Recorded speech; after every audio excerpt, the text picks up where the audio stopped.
If you think one slap can break a girl, wait until you see how this one built an unstoppable legend. What happened in that school auditorium didn't just silence 200 students, it made them rise to their feet. Before you dive in, make sure to subscribe so you never miss another spine-tingling, twist-packed story that hits harder than karma itself.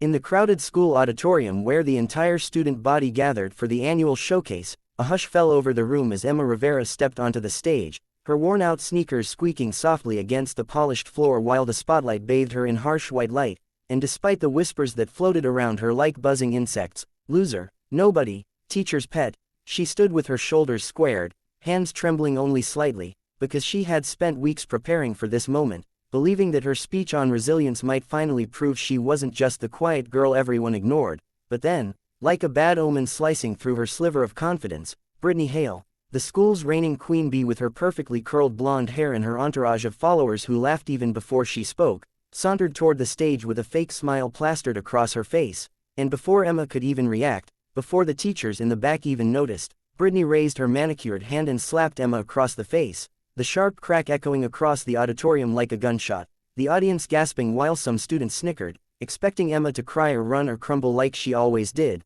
because in their eyes she was weak, invisible, and replaceable. But what they didn't know, what none of them ever bothered to find out, was that Emma had already endured more pain than any slap could deliver, more humiliation than any bully's laughter could create, more pressure than any teenage heart should carry, for at home she took care of her younger brother who had autism while their mother worked double shifts to keep food on the table after their father vanished one night without even leaving a note, and Emma had learned the hard way that tears didn't fix anything, silence didn't protect anyone, and fear only fed those who wanted to control you. So as the sting burned against her cheek and the room waited for her to break, Emma simply inhaled deeply, lifted her head, and looked Brittany straight in the eyes, not with anger, not with hatred, but with something far more terrifying to someone who thrives on cruelty, calmness, and with a steady voice she asked, "Are you done?"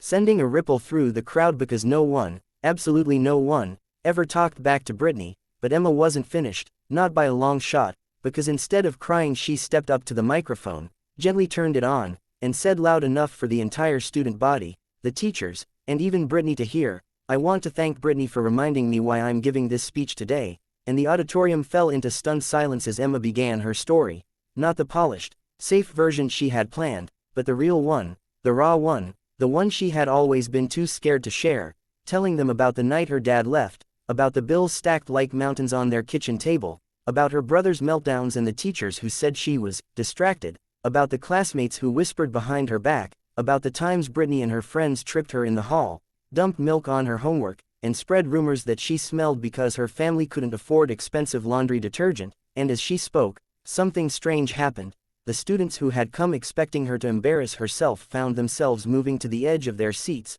their amusement turning to guilt, their whispers fading into shame, because Emma wasn't whining, she was rising, she wasn't breaking, she was blazing, she wasn't begging for sympathy, she was claiming her power, telling them that strength doesn't come from perfection but from surviving the things that should have destroyed you, and with every word she spoke, her voice grew steadier, stronger, more unshakable, until the auditorium felt too small to contain the force she had become, and Brittany, who had always relied on fear to maintain control, stood frozen, her confident smirk falling apart as she realized Emma had taken the one thing bullies fear most, the audience, and the twist none of them expected came when Mr.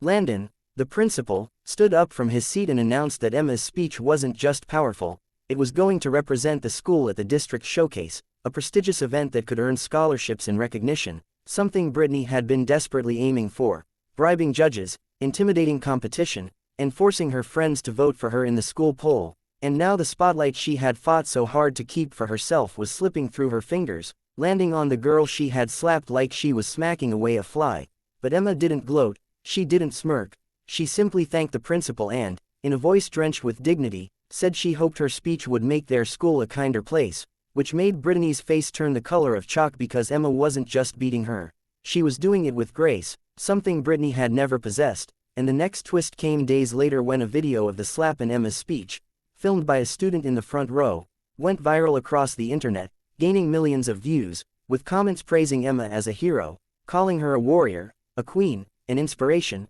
and suddenly news reporters wanted to interview her, colleges wanted to connect with her, Mental health organizations wanted to partner with her, and even celebrities shared her video, saying that real courage isn't loud, it's steady. And Britney, who had always thrived on attention, found herself drowning in a sea of backlash, students avoiding her, teachers watching her closely, brands pulling back from sponsoring her cheer competitions, and her parents, embarrassed by the scandal, grounding her and pulling her from the spotlight entirely. But even then, Emma didn't celebrate Britney's downfall. Instead, she focused on creating support groups at school, offering a safe space for students who had suffered in silence like she once had, and her influence grew to the point where the school district implemented new anti-bullying policies, training teachers, setting up anonymous reporting lines, and promoting mental health awareness, all because of one slap that was meant to humiliate her but instead opened the door to change. And in the final twist of this entire journey, when Emma walked into the district showcase months later, wearing a simple dress she bought on sale, holding her speech in her trembling hands, she noticed Britney sitting in the audience, not with her usual glare, but with quiet eyes full of something Emma never expected: remorse. And when the event ended and Emma won first place, earning a scholarship that would change her life, Britney approached her, voice shaky, hands fidgeting, and whispered, "I'm sorry, not just for the slap, but for everything." And Emma, who had every right to reject her, simply nodded and said, "I hope you learn from it, because forgiveness didn't mean forgetting, it meant freeing yourself from the weight of someone else's cruelty." And as Emma walked off the stage, scholarship in hand, the crowd erupting into cheers, she realized that she didn't just change her life, she changed an entire school, an entire community, and maybe even the world of anyone who watched her video, proving that even when you're slapped in front of 200 students, even when the world tries to break you on stage, your response, your strength, your truth, your courage, can shake the walls around you and make everyone finally see who you truly are.